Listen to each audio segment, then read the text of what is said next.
I'm Scott Jackson. This is my wife, Theresa.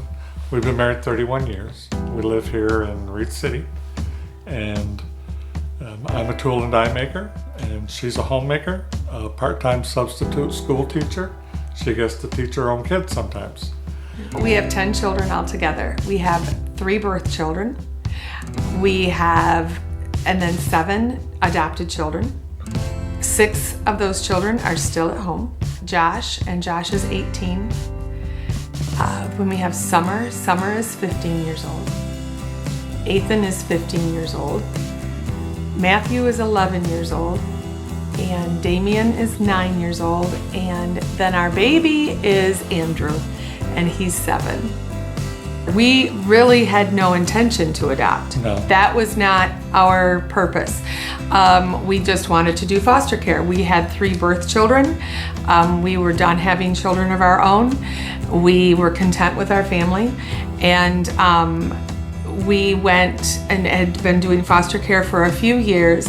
And the idea of, we had become so attached in the idea of them being raised by somebody else other than us. And yeah, we fell in love. We fell in love, and God changed our minds and our heart and said this is what we needed to do. And so we adopted Summer and Charles. There was an age gap between Summer and Charles, and there was about a 10-year gap. So we decided to look for another child to adopt, and looked out on MARE, which is Michigan Adoption Resource Exchange. And we found Josh. Yeah. And lo and behold, but he was through Eagle Village and was a resident at Eagle Village at that time. But Josh came with a lot of issues that we had to work through. And we didn't decide right away to adopt him. Right. But our hearts melted because we could see that he had potential. When he arrived at Eagle Village, he is one of the only residents that has actually arrived in an ambulance, heavily medicated and a straitjacket. I mean, that's how severe he was, and he was 9 years old. He had a wonderful counselor there that was able to break through some of the hurt and the anger and get to the bottom of where it was coming from, and that he was exhibiting those behaviors. I mean, because that's what it's all centered around, is the hurt that they've been through. You kind of can't really say in my situation that it was pure luck. I mean, there's no luck to it. God had a hand in it because I'd already gone through 1 failed adoption, and I'd been through probably 20-some foster homes because they couldn't keep me. It's not that they couldn't, they just didn't want me there. I was unsafe for their kids, for them, for the home. I just didn't fit. One of the things that really impressed me about Eagle Village is that they have a chapel and that they're very spiritually centered. They have counselors that will pray with them. They have counselors that will seek God's guidance with them, as well as the mental aspects and the counseling aspects and everything that's involved. Their heart's in the right place. That's what it boils down to.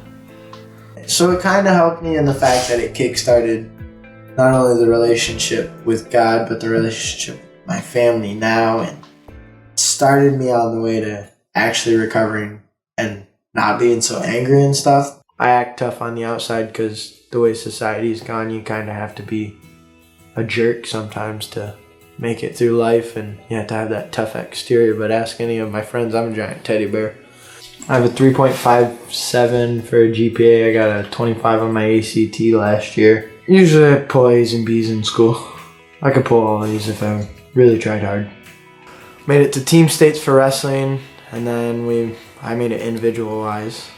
And then track, I went pretty far. I just do track to stay in shape for football, and football to stay in shape for wrestling. So it all goes down to my wrestling season.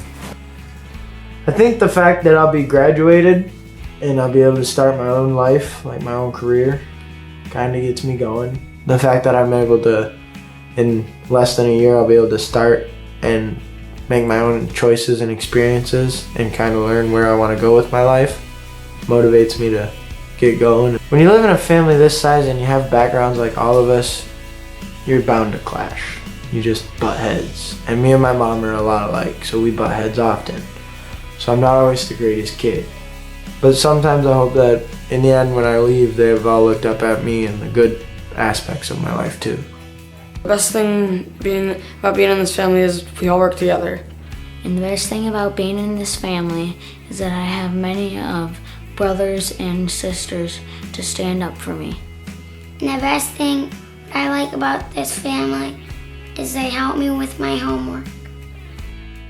If you'd have asked me years ago if I would be the mother of 10 children and at the age that I'm at, we have a 7-year-old, I'd be like, no, that's not gonna happen. But God changed our hearts because I'm gonna cry now.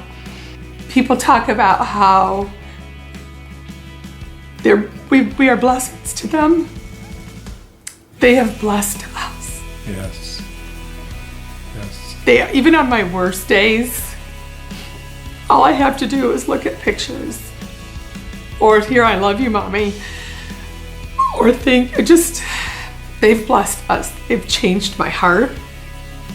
They've changed who we are as a couple. Yes. But they've changed our lives. They've changed our family, our birth children. All for the better. Yeah, all for the better. Yes. Yeah.